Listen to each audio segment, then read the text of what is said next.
решение, има да поставате. Да записано решение. На крај проектирањето на големата петља таму, раскрсница која што ја правиме, затоа и реков, сега влегуваме од оваа страна кон Момин поток, есенба при крајот на годината ќе започнеме со ширењето на пластичарска, ќе се сретнат тука улиците и некаде би требало кон средината на наредната година да започнеме со изведба на големата петља кај Момин поток и веројатно година и пол од започнувањето на работите ќе немаме несовршено никаков проблем со гужбата која што сега се создава на Момин поток. Сега до кај ќе се реконструира? Се реконструира до улица Скупи, тука треба да влезе, тука треба да влезе едниот кружен тек согласно проектот, а вториот до Илинденска. Баравте неколку пати повеќе ингеренции во врска со градежната инспекција. До каде е тоа? Дали официјално испративте барање? Па е процесот, знаете и сами, процесот на децентрализација влезен во циклус.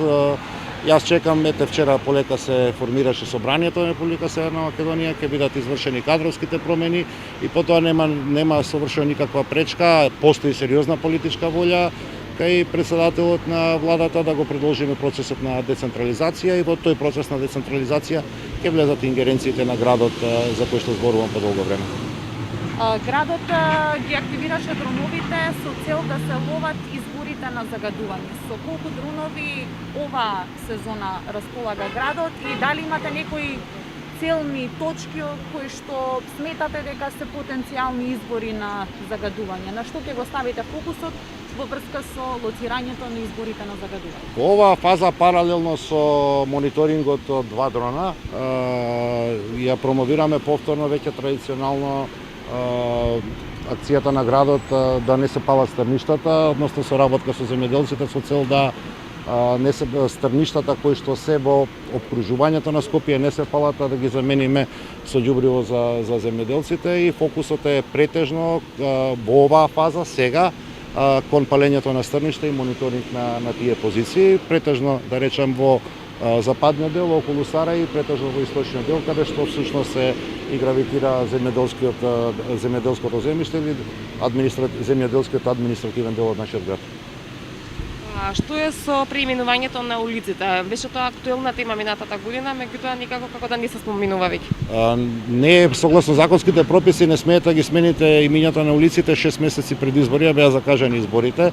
Комисијата имаше состанок минатата недела и тоа е веќе процес кој што го поминавме, така што како фази веќе се поминати. Ја очекувам дека веќе во наредните седници на Советот на град Скопје ќе започнеме постепено со преименување на улиците.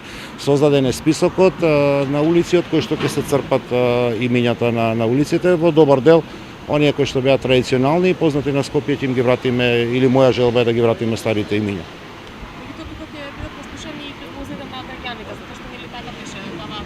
Да, сите тие се, тоа е работа на таа комисија составена од советници, членови на Советот на град Скопје, да ги сублимира сите предлози кои што се дадени и се прави еден збирен список на улици, а потоа се именуваат именично улиците. 47 луѓе од даночното оделение не оделя на работа поради ковид мерките. Со колкав капацитет функционира и колку други луѓе од градската администрација не одат на работа користејќи ги мерки? 17 од данашно 70 се вкупно од што ги користат мерките, што може би добро е за најавената рационализација на државната администрација да направиме еден малку поинаков работен план, нешто што го работевме паралелно со недостатокот на луѓето, така што градот во делот кај даночно имаме сериозно затајување токму заради недостаток на луѓе.